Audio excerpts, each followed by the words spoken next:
Mahali popote unakonisikiliza, nimekusalimia kwa jina la Bwana wetu Yesu Kristo. Na kukaribisha tuweze kulitafakari neno la Bwana ili ya kwamba tukaweze kujengwa imani yetu ndani ya Kristo Yesu Bwana wetu. Na kwa yule ambaye bado hajaweza kumpea Bwana Yesu maisha yake ili ya kwamba akaweze kuokolewa na yeye, ni fursa yako baada ya ujumbe huu leo ya kwamba ukaweze kumwamini Kristo Yesu Bwana na ili ya kwamba akaweze kuiokoa roho yako.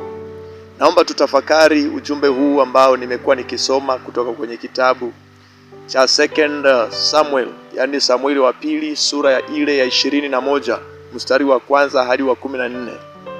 Nilipokuwa ninasoma Biblia, nilipokuwa nimefika katika hii chapter, kuna jambo ambalo nimeona hapo na likanitia moyo sana. Nikasema nitakuja na kwako pia, ndugu yangu, dada yangu, ili nikushirikishe ujumbe huu, tutafakari pamoja ili ya kwamba tukaweze kujengwa na neno la Mungu. Kumbuka, mwanadamu hataishi kwa mkate tu, bali ataishi kwa kila neno litokalo kinywani mwa Bwana. Mtu hataishi kwa mkate, hataishi kwa chakula tu cha mwilini, bali ataishi kwa kila neno, underline, kila neno litokalo kinywani mwa Bwana. Sio litokalo vinywani mwa wanadamu, sio litokalo vinywani mwa malaika, sio litokalo vinywani mwa mashetani, bali kwa neno litokalo kinywani mwa Bwana. Kumbuka, Bwana ndiye aliyetuumba, na ametuumba mwili na akatumba pia na roho. Sasa chakula cha roho zetu ni neno la Mungu. The more tunachelewa kula neno la Mungu, the more we starve our spirits, the more tunadhoofisha roho zetu. Kwa hivyo tuwe ni watu wa kusoma neno la Mungu mara kwa mara, tuwe ni watu wa kulisikiliza neno la Mungu mara kwa mara, kwa sababu ndicho chakula cha mtu wetu wa ndani, yani cha roho zetu, ambaye ndiye mtu haswa, ndiye wewe. Maana mtu ni roho, tumeumbwa kwa mfano na sura ya Mungu. We are spirits, Mungu ni roho. Hivyo na sisi pia ni roho na tumeumbwa kwa mfano wa Mungu. We are spiritual beings, na chakula cha spiritual being ni neno la Mungu. This is our food. So ninakukaribisha tule hili neno, na ninaomba ya kwamba Mungu akufungue akili zako uweze kuelewa na neno hili, na ya kwamba uweze kuliamini liweze kukutia nguvu rohoni katika jina la Yesu. Sasa nilipokuwa ninasoma maandiko haya, nikaona ya kwamba kuna watu ambao wanaitwa Wagibeoni. Wagibeoni ni watu ambao walikuwa wanaishi ndani ya nchi ya Kanaani, ambapo Waisraeli walikuwa wanaenda kuimiliki hiyo nchi. Na tukisoma kwenye kitabu cha Yoshua, tutakuta kuna mahali maandiko yanasema Yoshua na Waisraeli walipoingia ndani ya hiyo nchi ya Kanaani, basi wale watu wa Gibeoni waliposikia habari za Mungu wa Israeli na maagizo ambayo Mungu alipea Yoshua na Waisraeli kwenda kuua watu wote wa Kanaani ili wakairithi ile nchi, Wagibeoni wakatumia ujanja ili ya kwamba wasiuawe na Joshua. Maandiko yanasema ya kwamba walimwendea Joshua na wakaomba kufanya agano pamoja na Waisraeli. Kuna nguvu katika kufanya agano ama mapatano. Maandiko yanasema ya kwamba wakaomba kufanya agano na wao, maana walijua wakishafanya agano na Waisraeli wao hawatauawa, wao watakuwa spared, wataachwa waendelee kuishi. Kwa hivyo walipomwendea Joshua, wakajifanya ni watu ambao hawakuwa wanaishi ndani ya ile nchi ya Kanaani. Wakajifanya ni watu ambao wametoka nchi ya mbali sana. Wakaenda wakiwa wamevaa viatu ambavyo vimetoboka, kuwadanganya kwamba tumetembea mwendo mrefu, ndio maana viatu vyetu vimetoboka, ya kwamba tumetoka nchi ya mbali sana. Wakaja na mavazi ambao waliovaa yalikuwa yameraruka. Wakawadanganya ni kwa sababu ya mwendo mrefu, tumetoka mbali, ndio maana nguo zetu zimechakaa. Lakini pia walikuja na viriba vyao vilikuwa ni vya ngozi, viriba ambavyo wamewekea maji. Containers hizo zilikuwa za ngozi. Wakaja nazo zikiwa zimechanika, wakadanganya zimechanika kwa sababu ni mwendo mrefu sana tumetembea hadi kufika hapa kwenu. Lakini pia walikuwa wamechukua mikate ambayo tayari imemea ile molds, tayari imeanza kuchakaa, imeanza kuharibika ile mikate. Wakawadanganya kwamba hii mikate ilikuwa moto tulipokuwa tunatoka, lakini kwa sababu tumesafiri siku nyingi, maana tumetoka mbali, angalieni mikate yetu imeanza kuharibika. Kwa hivyo wakamuomba Joshua ya kwamba tunaomba tufanye agano na nyinyi, ya kwamba tuwe ni marafiki, sisi na nyinyi tuwe ni watu wamoja. Na masharti ya agano huwa ni kwamba wale umeweka agano na wao ni lazima muwe katika amani. Kama walikusudia kuwaua, inabidi hawawezi kuwaua tena, maana ni watu wamoja. Bwana Yesu asifiwe sana.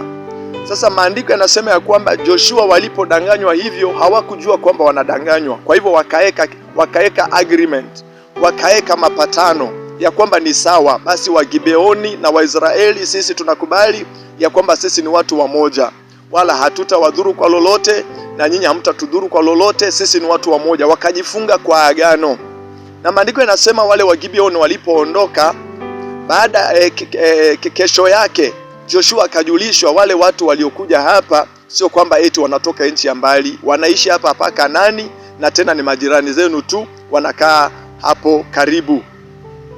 Na basi maandiko yanasema ya kwamba Joshua na Waisraeli wakasafiri wakawaendea na wakauliza, mbona mlitudanganya? Na wakatoa sababu zao kwa nini walitumia hiyo njia.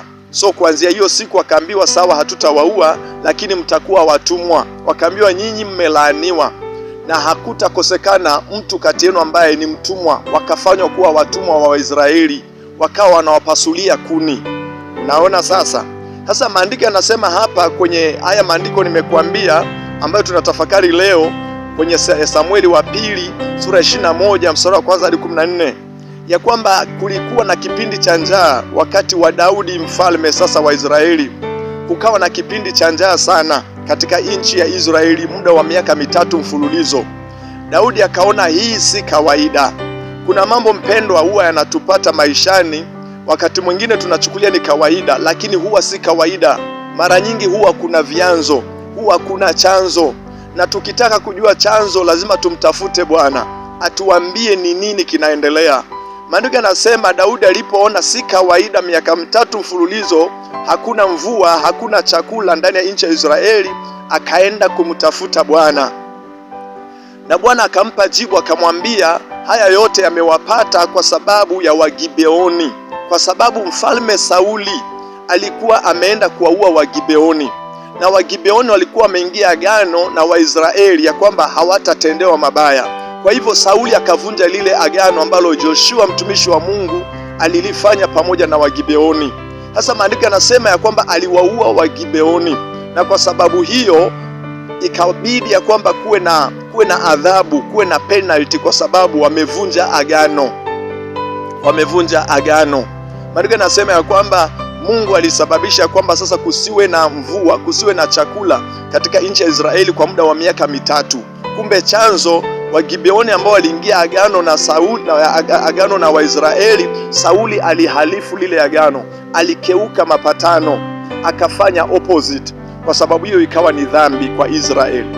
Na basi maandiko yanasema ya kwamba Daudi akawaita Wagibeoni, akawauliza nifanye nini ili ya kwamba muweze kubariki urithi wa Bwana, ili muweze kubariki taifa la Israeli, hii shida iweze kutuondokea. Wagibeoni wakamjibu mfalme Daudi wakamwambia ya kwamba tatizo hili halitaondolewa kupitia fedha ama kupitia dhahabu, lakini wakasema ya kwamba yule mtu ambaye ametuletea hii shida yote, ambaye aliua ndugu zetu, aliua Wagibeoni wenzetu, huyo mtu tunataka watu 7 kutoka kwa familia ya kwake tuweze kuwatundika mbele za Bwana, waweze kuwasulibisha mbele za Bwana, watu 7. Yani adhabu ya ile kosa waliofanya, penalty ilikuwa ni watu 7 wakufe kutoka kwa ukoo wa yule ambaye aliwahangaisha, aliwaua, ambaye ni mfalme Sauli. Na Daudi akakubali, akasema ni sawa, nitawatoa watu 7 muweze kuwatundika mbele za Bwana, ama muweze kuwasulibisha mbele za Bwana, wakafe kwa sababu ya hiyo dhambi ambayo Sauli aliweza kuifanya. Na maandiko yanatuonyesha ya kwamba hao watu 7 walipotolewa, walitundikwa mbele za Bwana, walisulibishwa mbele za Bwana, wakakufa pale walipokuwa wametundikwa. Lakini kinachonifurahisha hapo katika hiyo habari, maandiko yanasema ya kwamba walipokwisha kufanya hivyo,